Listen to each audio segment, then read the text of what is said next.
पांडुरंग सकारी कांगुनी राहणार जरसवाडी तालुका चांदवड जिल्हा नाशिक। मला असा आजार झाला होता का मी अन्न खाल्लं का ब्लिडिंग जायची, जुलाब जर झाले तर रक्ताचे जुलाब व्हायचे मला, आणि कपडा घातला तरी आग व्हायची, पाणी मारलं तरी आग व्हायची, खूप त्रास व्हायचा। आणि घरच्यांनी सांगितलं, बाबा तू येवल्याला पैलवान डॉक्टर आहे, त्यांच्याकडे जा आणि ऑपरेशन कर, तुला काय भगिंदर झालं काय झालं। म्हटलं देवानं बनवलं आणि पैलवान कोण बा डॉक्टर असा, त्याच्याकडे गेलो, त्यानं सांगितलं बाबा तुला भगिंदर आहे, तुला ऑपरेशन करावं लागेल, असं करावं लागेल तसं करावं लागेल।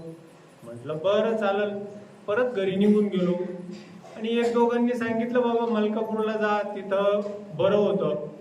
घरचे म्हणे अरे तू मरून जाशील म्हणे, तिथपर्यंत जावंच तो। म्हटलं हा परिस्थिती तशीच आहे, पण आता देवानच बनवलंय, आपल्याला जन्माला घातलं आणि मग पाहू आपण देवाकडे जाऊन, आहे का नाही देव। इथं आलो तर दत्त मंदिराचं दर्शन घेतलं, आपला ग्रंथ वगैरे घेतला, सगळं काही, समाधी मंदिराचं दर्शन घेतलं आणि इथं आलो, इथं महाराजांचं दर्शन घेतलं। महाराजांचं दर्शन घेतलं तर महाराजांनी तर काहीतरी टपका मारला, जा। म्हटलं बास कामच झालं, आता जगत नाही। बाहेर गेलो आणि बसलो, 350 किलोमीटर वरून आलो आणि महाराजांनी तर काहीतरी टपका मारला, जा। अरे बापरे, घरच्यांचंच ऐकायला पाहिजे होतं, म्हटलं चूकच झाली।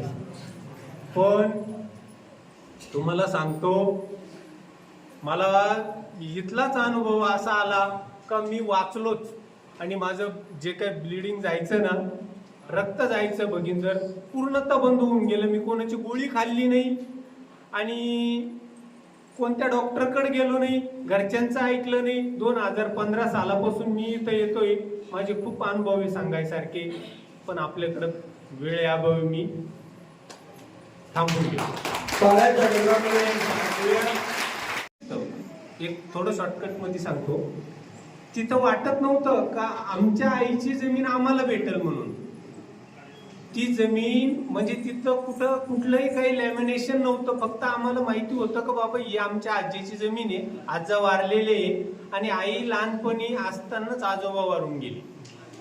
तर ती जमीन इथं येऊन महाराजांना मी विचारलं का, म्हटलं महाराज असा असा प्रकारे, ते म्हणे हो आपल्यासारखंच होऊन जाईल। आमच्या आईची जन्माची नोंद सुद्धा आतापर्यंत झालेली नव्हती, तर पूर्णतः ते रेकॉर्ड कम्प्लीट झालं आणि उतार्याला नाव पण आलंय ते।